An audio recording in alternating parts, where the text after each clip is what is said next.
In primetime news this evening, police commissioner responds to concerns about the accuracy of crime data.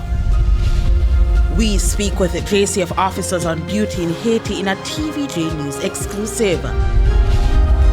And the prison escapee slapped with additional charges.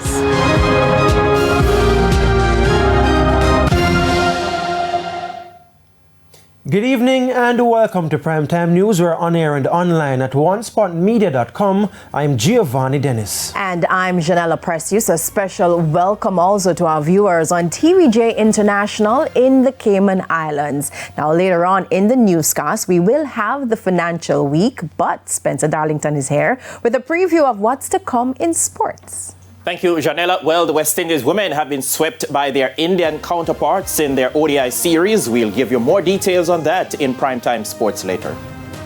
And hopefully we're not being swept by any more rainfall. Romain is here with a preview of what's to come in the weather. Romain. Thanks, Giovanni. Now, we have showers that are still forecast to affect sections of western parishes over the next couple of days, but we are expecting cloudy to mostly cloudy conditions to continue across most of the east.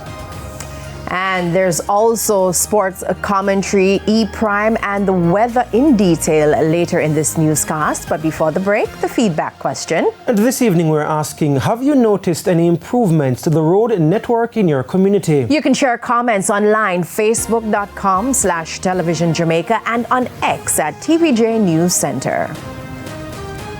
Stay with us. Primetime News returns right after this break.